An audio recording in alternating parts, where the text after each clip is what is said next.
Welcome back, everyone. I am slightly nervous and also very excited and honored to have this conversation with Felicia today. To give a little bit of context, and then I will give Felicia the floor to introduce herself. Felicia and I worked together for the very first time in 2017, and we'll, I think, get into a little bit of that. And then again, we just finished up a 4-month intensive where I have probably done the most transformative work in my beingness that I have done in a very long time. And I was sort of joking that Felicia fixed me to the degree that I allowed it to be. And so I wanted to have this conversation today and sort of let you in on it, because every single one of us has a background, a past, a history, stuff,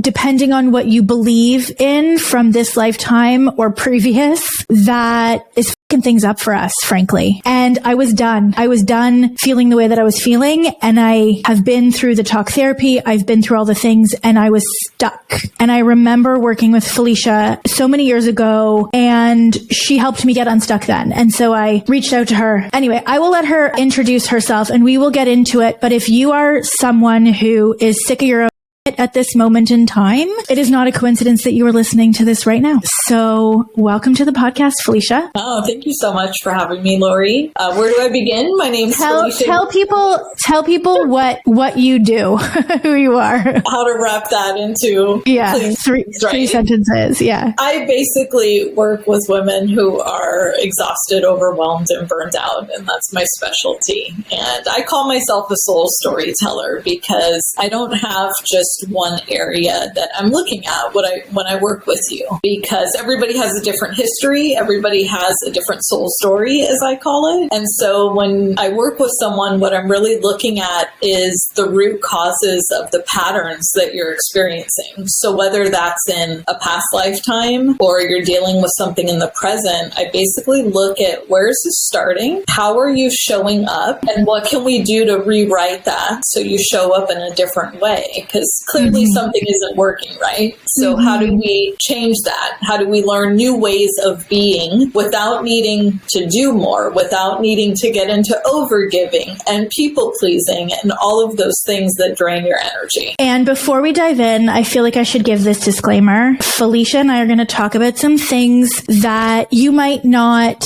subscribe to, you might not believe in. That's okay. Take what resonates and leave the rest. We're probably going to talk about, again, our soul, but not in a religious sense, past lives, Akashic records, things of, at clearing energy, all of that. So if that doesn't, float your boat, cool. That's fine. You might get, other strategies or tools, or just even listening to me share about my experiences will validate your own truth. So as always, we can all have different belief systems and still derive value from each other. So take what resonates and leave the rest. I want to start at the beginning, I think, because I think it's really important. So I heard you on another podcast in, I think, 2017. And at that time, I was in a co-parenting relationship that was rooted in fear for me, constant fear. And I also had this stabbing pain behind my left shoulder that I couldn't get to go away. And I heard you on this podcast and I booked a session with you. And I think we probably had 2 sessions or 3 sessions, something like that. And the fear that I had chronic fear, in my stomach, right under my diaphragm, chronic fear. And if anybody has ever been in that situation, you know exactly what I'm talking about. And this pain behind my shoulder, and you cleared it for me, and I have not felt it since. That fear was gone, and we did a little work and you cleared it for me. And then, life goes on as it does. And I think I had reached out to you one more time, but nothing happened, blah, blah, blah. And then I got to this place in my own journey where the fear was gone, the co-parenting relationship was better, the business was better, everything was sort of stable, and I didn't feel any different. I didn't feel safer. I didn't feel less nervous. My catastrophic thinking was out of control. I wasn't able to do the things from a personal perspective that I wanted to do, not because I didn't know how to do it. I knew exactly how to do it. I could not, in my own words, bring myself to do it. And I kept repeating these really embarrassing, very financially costly mistakes in my work, in my personal life. And I was just over it. I was over it. I was stuck. I want to get myself, my relationships, my business to the next level. And there was no marketing course that I could take. There was no, I tried. It wasn't for lack of trying. There was no business coach that I could hire. There was no external anything that I could do to fix, quote unquote, fix the way that I was feeling and the way that I was showing up and the way that I was behaving. And then, I don't know, divine, whatever. I think I got an email from you, like, again, out of the blue. It'd been years. And you had this thing that was called, I think it was like the empty woman syndrome or something like that. Is that what it was called? You probably took my energy drain quiz where it talks about that. I think that's what it was. And I was like, yes, I am an empty woman. That's what I call it. Yeah. Yeah. And it wasn't that I don't feel happy, because I was like, I am a happy person, but there was this part, and I'm sort of being long-winded because I do think that this isn't talked about a lot, because maybe some people look at me and go, oh my gosh, she has this success and blah, blah, blah, and all these things. I'm still human. I've been through some shit. And as much as I've worked on myself, I got myself to a level that I stayed at for a while, and it was okay. And I was good and I was happy. And then I recognized that like I was stuck there, and I couldn't exercise my way out of it. I couldn't, talk therapy my way out of it. I couldn't journal my way out of it. It was physically stuck in me. I was stuck. And so then I reached out to you and I said, all of these things that, I'm stuck, blah, blah, blah, and all these things. And you said, okay, and I remember you gave me a warning. You were like, it's intense. It's weekly. And I was like, no, let's do it. Like, I'm game. I'm here for it. Let's go. And then do you want to tell them your experience? Because I think this is really helpful. And then we can sort of talk about the patterns and whatever. And I think all of you listening will laugh at this when we sort of talk about the level of resistance with which I procrastinated. But do you want to sort of share, like, from your side, what it looks like when you work with people like me? From the beginning? Yeah. Not from the beginning, but like, why people come to you, what it looks like, the commonalities, and then like, because everything that happened to me, you like proclaimed before it happened. Like you understand the journey. Right. Absolutely. So generally, I'm attracting women who are those three symptoms, right? Overwhelmed, exhausted, and burned out. People that come to work with me, I work with men too, but like 99% women, it's always the same thing. It's those three symptoms. And we have to understand kind of where those are coming from, right? So when you and I started talking, those are just symptoms. They're not the root cause. It's like when you go to the doctor's diagnosing symptoms. They're not looking at the root cause generally. Right. A lot of times they don't know the root cause. But with patterns like this, we know what it is. We know there's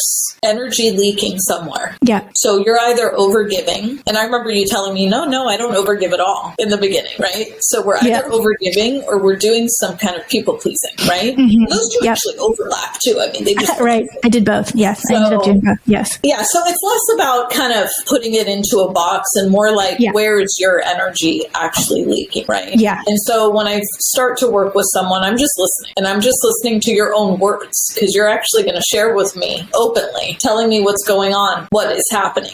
What's going on most of the time is you're just not aware that that's leaking your energy. Yes. Like most people aren't aware that like, oh, I'm actually showing up in this way. Yes. That's giving my power away. That's giving my energy away. Yes. So once you start working with me, the reason I warn you up front too is because I want you to know it's intense up front because I'm able to zero in right away on like, look, this is your pattern. This is what's causing your energy to drain. And this is how that's showing up for you. And this is what needs to change. That's the reason that I kind of give that warning up front. Like, this is how this shows up. Yeah. So that you can be aware. And once you're aware, we're looking for that awareness. You're going to be aware when it comes up again for you. You're going to be aware when you're overgiving your power because you can feel it in your body. Yes. You actually feel that. Yes. Yeah. And what I would say is when we first started working together, I think I canceled a bunch of the sessions.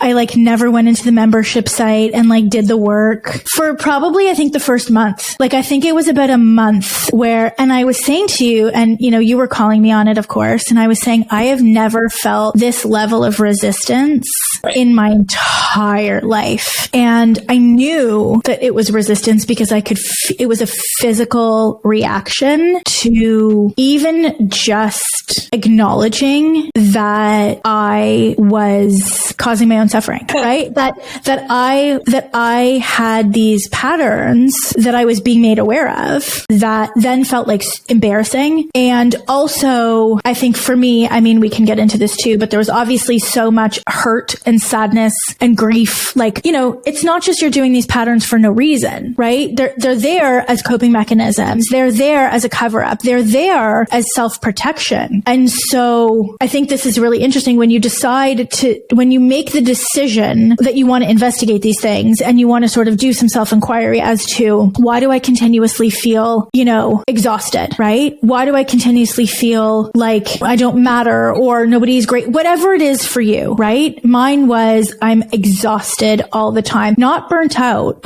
and not from like, I had energy, but I never felt the way that I wanted to feel. Like I was just, my patience was thin, you know? And the story that I was telling myself was, well, I'm a single mom and I work so hard and blah, blah, blah. But like, that's just a story I tell myself. And so I think when we started to sort of uncover these patterns, you know, it's really hard. Like it's a really hard thing to face because once you see it, you can't unsee it. And then you see how often you freaking do it. Right. Right. And how you've built a life and an identity around it. Yes. And then you have to start asking the questions, well, where did this come from and why am I doing it? And how do I stop doing it? Right. Absolutely. And those are the right questions. Yeah. So I want to give some examples because I think it would be really helpful for people to be able to even identify in themselves, you know, because I didn't identify with a people pleaser. I'm like, I am not a people pleaser. Are you kidding me? Like do you remember? I was so angry. Like I was just like, absolutely not. I don't resonate with that at all. Like I don't do that. And you're like, okay. Okay. And then I was like, oh shit, I am a people pleaser. But it wasn't in the sense, like I don't let people walk all over me. Like it wasn't in that sense that I was a people pleaser because, you know, if there's an injustice, I'll speak my mind. If I don't like it, I'll speak my mind. It wasn't that. And I can't even, it was that I wanted people to know that I was capable. That was mine. Right. So my people pleasing, which is it's one and the same, was I took on the world not because I wanted people's, you know, I wanted them to like me. I actually didn't give a shit. I don't. It's that I wanted them to respect. Well, okay. One and the same thing. I know what you're going to say. One and the same thing. I already know what you're going to say. Yeah. You're like, watch your language. She's listening to me. Okay. So whatever the term is, it doesn't matter. It's that for me, it showed up as I wanted people to know that I was capable of handling all of it. Whatever came my way, I am not weak. I am not whatever. I can handle it. And so from an energetic perspective, guess what that also brought me? Way harder situations because I had to keep proving it and proving it and proving it over and over and over again because my identity was like, I can handle it. It doesn't matter. Like I can handle it. I'm good. And so that's a pattern. That was a pattern because I did that in every area of my life. Even when people wanted to help, it's like, no, I'm fine. I'm good. I got this. Right. You took it all on basically. Yeah. And so that might be, you know, if you're someone like that, that. Or if you take nothing on, it's the same thing, right? I can't handle this. I can't handle this. It's sort of, these are, people pleasing ways that we connect to others in this world, in this lifetime. Do you want to share a little bit about that? Absolutely. Maybe? I mean, in a nutshell, that's a feeling of inadequacy is what that comes down to. Inadequacy is the belief, the external belief will be something like, I need to prove myself, right? Or this person doesn't see me as capable, so I need to prove it to them. But that's external. And when we're talking about the spiritual journey, it's internal. We always, you saw me do this a million times in our work, right? Like, focus on yourself, bring the energy back inside, because the ego likes to project it outside. So instead of doing that and focusing on other people with inadequacy in particular, we really want to, because that has to do with feeling capable, right? We really want to look inside and go, hold on, what's going on here and where is this coming from? Yeah. And inadequacy is not needing to prove it to other people. Really, what was going on was needing to prove it to yourself repeatedly that you are capable and that you've got this, basically. Yeah. Like, yeah. You were not proving anything to other people. They knew you had this already, right? Yeah. It was just repeatedly proving it to yourself. Right. That is exhausting. It's exhausting. And so for any of you listening who suffer with like imposter syndrome or feeling like a fraud or not being able to hold boundaries, this is what we're talking about. It's exhausting, right? It's leaking your energy, and it's a repeating pattern that you might not even recognize because it is a part of your mechanism. Like, it is a part of your identity, right? And I was really proud of that identity. Meanwhile, turns out it was one of the things that was exhausting me, this constant, in my mind of like, I'm capable, I got this, like I can handle it, I can take on the world, needing to, externally prove to others, but also prove to myself. And then obviously you take it a level deeper and you're like, okay, well, why do you believe that you need to prove it to yourself? And then it's like safety or whatever it is that whatever it is. For me, it was because crazy shit happens to me and I need to know that I can handle it. Right. And so that's the story. So we have to heal that part, right? We have to work on that part of what it would look like if I didn't handle it, if I wasn't the one, and then we got into that whole situation, right? But I think even just the awareness of it, to be like, no, I don't need to take on the world. It's not mine to take on. Yeah, I mean, this is about balance, right? It's like knowing, a lot of times you have to figure out where your nervous system is at. Are you in like fight, flight, freeze, fawn?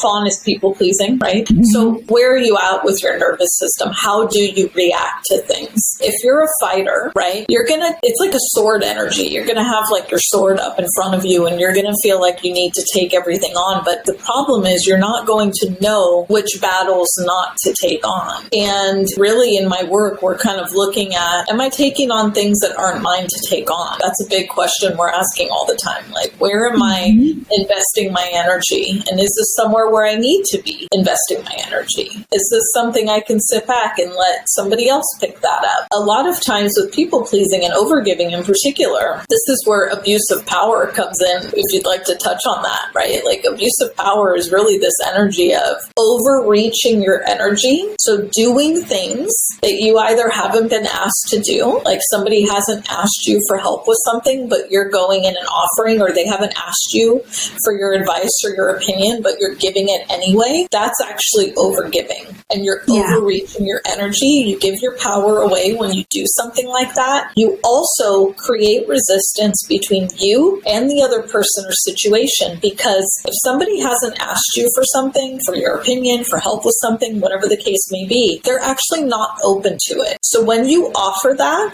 unless we're talking about extreme situations where somebody is in danger and you need to reach in, and it is appropriate in those cases to do that, anything other than that, you're actually giving your power away when you do something like that. I want to bring this into a coaching perspective, because I think that, I don't know that those of you listening got it. This is a form of codependency, right? This is very much a form of codependency. And the way that it showed up for me in my abuse of power was with my kids, creating a codependent relationship with my kids, helping them before help is being asked for, because I don't want them to make a mistake. I don't want them to do it wrong. I don't want them to have their hurt feelings, whatever it is, right? So as a mom, we jump in and offer an opinion, offer guidance, offer support before we are asked, unless obviously it's like a catastrophic, harmful situation. And I didn't recognize that I was doing that, and that was causing tension between me and my kids. In my mind, I'm a good mom, right? I'm guiding my children, blah, blah, blah. Meanwhile, it's not bad for them to have experiences of all kinds.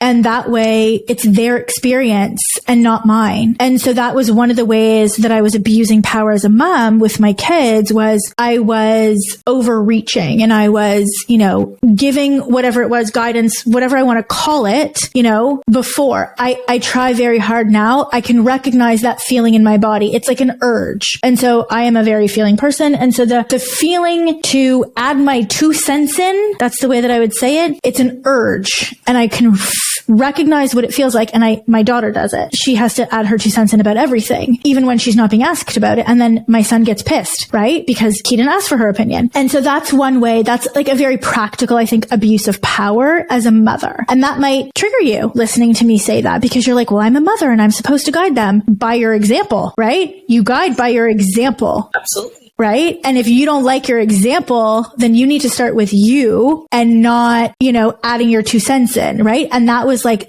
one of the biggest lessons, I think, for me, because, my whole thing was I'm a single mom, and, it's 100% on me, emotional and blah, blah, blah. And you're like, well, why do you have to even bother like giving them advice? I'm like, what? What do you mean? You're like, you don't have to say anything. I'm like, what? Like, that concept never occurred to me. I was like, what do you mean? Like, that's an abuse of power, like as their mother. Like, lead by example. It's like, oh, okay, cool.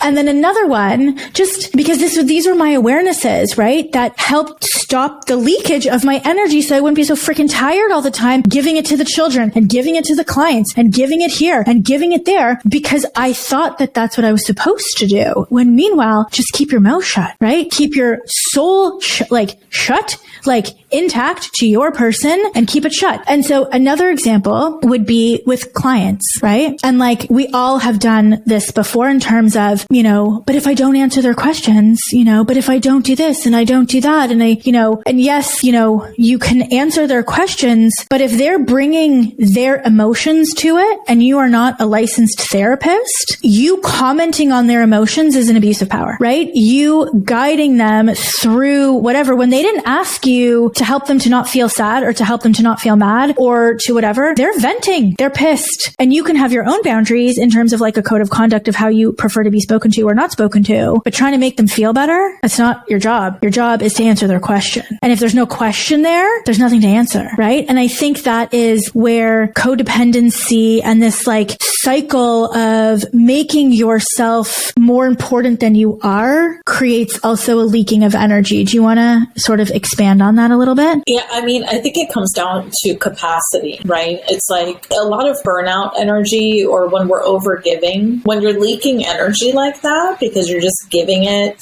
in places where you haven't been asked to give it, for example. You need to pay attention to those areas because, like you said, with clients, let's say, and I do it too. I notice even physically, if I'm talking to someone, if I'm leaning in a lot like this, I'm already in an overgiving energy. And you've seen me do it where I correct myself. Just did it. I literally just leaned back. I sit back, and I think sometimes we're just listening, right? I mean, we lean forward and we listen like that, but I've just noticed for me, I'll lean forward and I'll be in that need to fix energy. And I think that's what it comes down to. If we can approach our sessions, for example, with not needing to feel like we need to fix something, because that's more about us than it is with how we're working with other people. Mm-hmm. A lot of times you just need to expand your capacity to hold space by plugging these energy leaks. Then you can hold more space, you can work with more people because you're prioritizing yourself. Yeah. Whenever you do that, you actually create more space. When you heal yourself, what you're doing is basically taking heavier energy. We can call it like darker energy.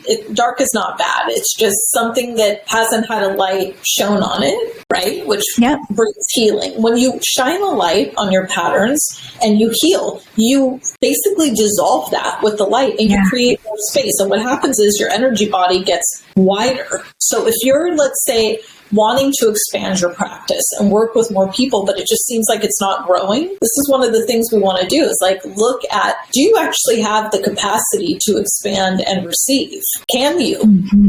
Are you able to, if you got 100 new clients tomorrow, can you actually hold space for all those people paired in your energy body? Because energy comes first and the clients come from that. Yeah. Absolutely. And, I think that was one of the biggest realizations for me, because I have done a lot of work and I can hold space.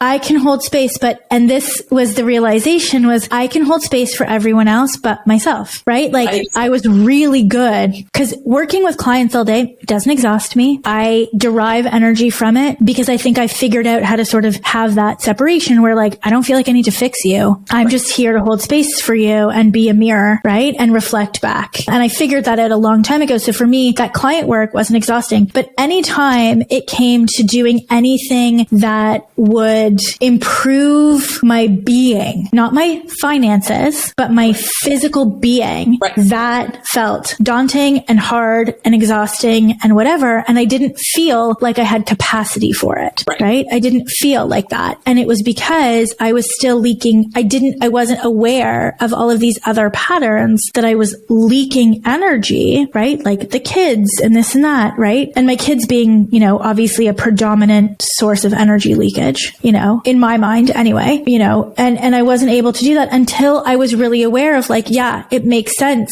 that, by 7:00 at night, I'm done, because in my mind, it was, well, I've been up since 5 and I have to do this and I have to do that. And it's like, you brought to my awareness, you're like, but what if you weren't done at 7 p.m.? Like, what if you had a level of energy at 7 p.m.? Like, how do we get you to that place where you're not frazzled and fried by 7 p.m.? Like, what would need to happen? And I think, those are really good questions. And that's not going to come from any other resolution, won't come other than really looking at what is taking your energy during the day. Right. Yeah. And we also want to connect with, when it comes to energy, how are you connecting with energy? Are you connecting to the unlimited source of potential energy that's out there to you, like available to you? Or are you connecting to your energy through your will? If you're connecting through your will, you have a limited amount of energy. I can promise you that. In your body is only going to go so far. But if you connect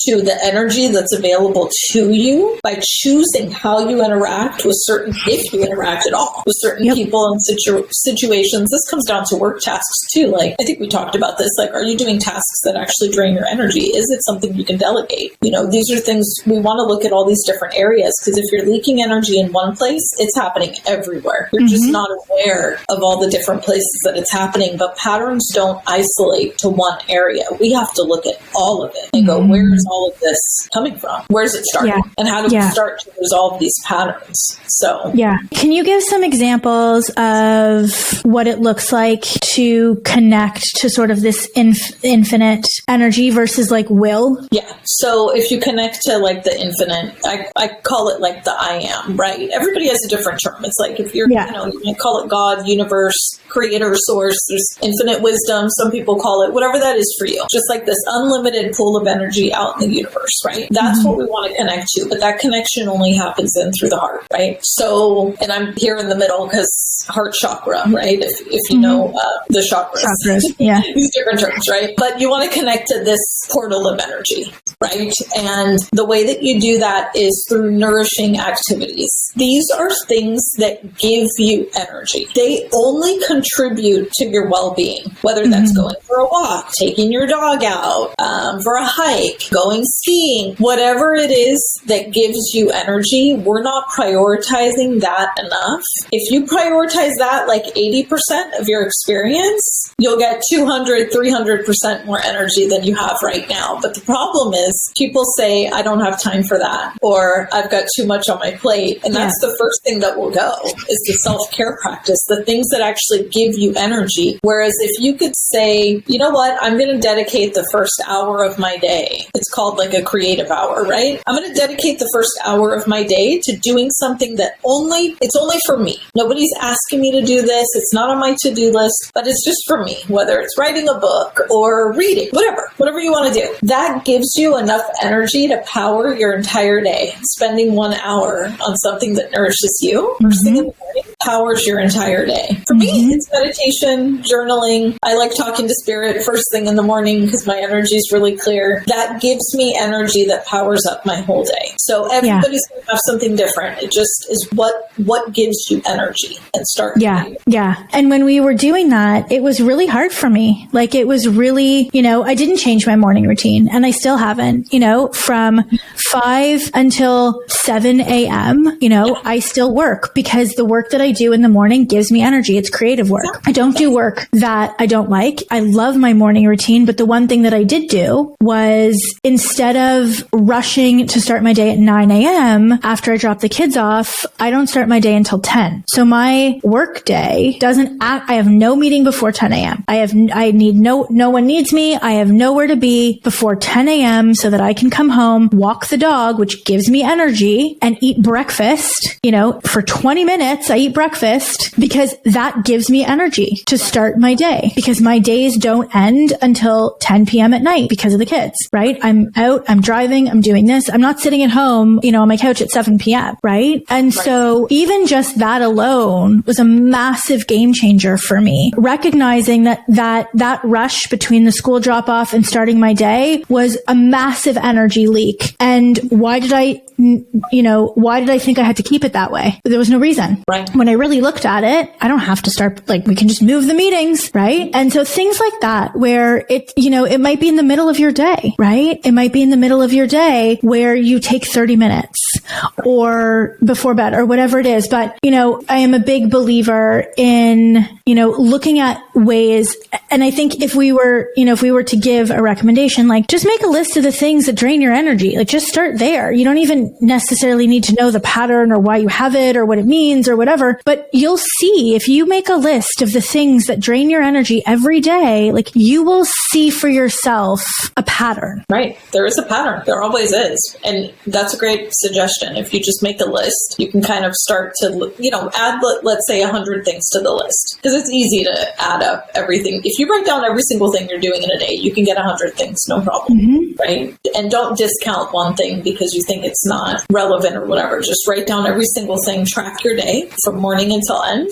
And if you start to just have an awareness, pay attention to how you're feeling after you do the thing, and you can rank it 1, this completely drained my energy, 10, this gave me an abundance of energy, right? Yeah. We'll start to see easily a pattern. And you can just start to make some different choices to the best of your ability. What can you delegate? I think with you, some of the things we did is just take it off your plate completely if it was possible. Do you actually need to be doing this thing? You want to ask yourself questions like that so you can start to regain. Energy is power, and power is love. Love and power are the same thing. And when we see an abuse of power, what has really happened is an inversion of love. Instead of honoring yourself and making choices that honor you, you are instead prioritizing other people instead of yourself. So we want to correct how we're showing up in that way. And I think that was the hardest part for me it's funny because I feel very proud of myself. I feel very grateful. But this whole love worthiness thing was very hard for me,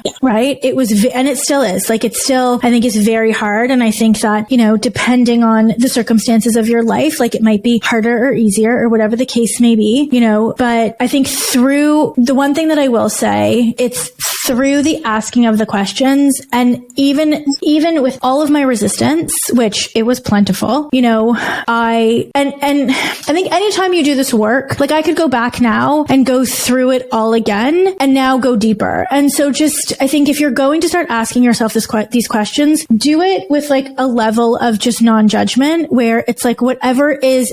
And, if I was to go back now, it would be very different. I'm not even ready to do that yet, but because I'm still think I'm still integrating and practicing a lot of the things that we did together. But for me, one of the things that happened was through the recognition of my patterns, I was able to ask myself deeper questions that got to sort of the root of my own suffering and my own energy leakages, and keeping sort of a lid on things. And sort of breakthrough that I had was actually quite surprising to me, because I didn't think that I was still in the state that I was in the sense of grief, right? Where I had never allowed myself, I never gave myself that permission to actually grieve all of the things that I was not able to experience because I was dealing with all of these other things. And so I think by not allowing myself the permission to do that, I never allowed myself the permission to do the healthy things either. And it was just all very sort of intertwined. It was like I had to keep a lid on all of it. Otherwise, I would like have a meltdown about it. And I was not aware of that at all. And I remember when you work with Felicia, she gives you access. I don't know if you still have this option, but when we worked together, she gave me access to like voice chat her all the time. And yes. I never did. I never did, because I'm like, still, I was like, I've got this. I can self-process this. I don't need you. I'm fine. And then there was a time where I remember I was walking and I was like in it, and I didn't know what to do with myself. Like I could not handle that moment. And I remember like voice noting you and just saying like, I get it now. Like I get it. Like it was a lot of stuff that was coming up for me that I wasn't even remotely aware of. And whether you have a breakthrough like that or not, I think the bottom line is that if you are feeling drained, and I don't even identify with the word burnout because I didn't feel burnt out. Right. I was tired. I was emotionally spent, and it wasn't from working. It was from my life in general. Yep. And my life was actually holding back my progress in the business, and I knew it. And I think regardless of where you are, we all have these patterns, and sometimes they just get to be too much.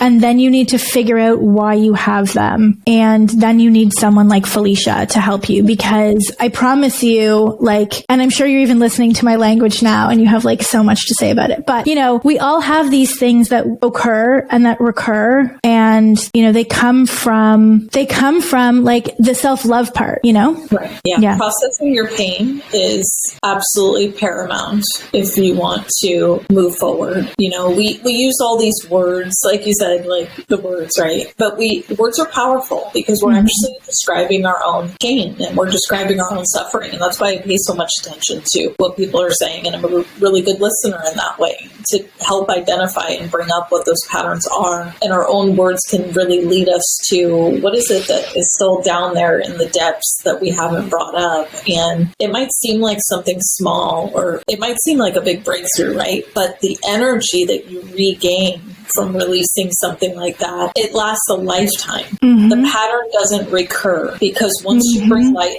to it, you become aware of it. You don't go back to the same pattern. Right. I'll give you an example to finish this off. So we just here in Canada had Family Day. And one of the things that I do is when I didn't recognize it as grief, but now I do. And so when I feel that way, I will either work or I will, do something to numb whatever it was, but I have to work and I don't have time for this. And, I have to work, whatever. Work was my out. And so we just had Family Day, and I was feeling grief over the fact that I don't have a nuclear family, all this stuff that happened, blah, blah, blah. Right. And it wasn't sadness. I mean, maybe sad and grief are the same thing. I don't know. But I recognize it now as I was grieving this loss of this whole life that I have with my kids that is not, a normal standard life. And I think anybody who goes through a divorce of some kind can resonate with that. Right. And I was feeling this deep grief, and my kids were with their dad until 3. And I went and so because I was now able to recognize the pattern that I have for myself, and I knew that they were coming back at 3, I am very aware now of that would have leaked energy had I had spent the whole day working. They would have walked in the house. I would have been pissed and annoyed, blah, blah, blah, blah, blah. And so I said, okay, there was actually stuff I had to get done. I'm but I'm going to do this for 2 hours, and then I'm going to go nourish myself. And so I went for a really long walk, and I ate a really good breakfast, and I worked for 2 hours, and then I went for a walk again, and then I did something really fun with my kids, and that was my night. And so I think, whereas I could have sat at my computer all day because I had to work, is the story that I told myself for so many years, because I felt grief, and it was easier for me to not face it and to not acknowledge it and to work. So we all do stuff like this. We all do it. It's easier to not do the sales calls. It's easier to not invest in the coaching. It's easier to not blah, blah, blah, blah, because we don't want to feel something, right? Embarrassed, vulnerable, grief, sadness, isolation, whatever it is. And then those patterns keep recurring, and you wonder why you're freaking exhausted all the time. Right. And what actually comes up from this is anger. So anger is the symptom that you would see. And anger, anytime you have anger, you have resentment. Those two are like peas in a pod. So if you have anger or resentment coming up, there is sadness and grief beneath the surface that needs to be processed. That's 100%. Yep. So if you've got anger, you've got resentment, or you're exhausted, you find yourself just doing all of the things rather than slowing down, which is, we always know that's what we need, right? But we just don't choose to do that. But in my own words, I couldn't bring myself to do it. And then the question became why, right? Why can't you, if you say you're burnt out and you can't bring yourself to rest, why? Like, that's fucked up. So like, why? You know what I mean? Yeah.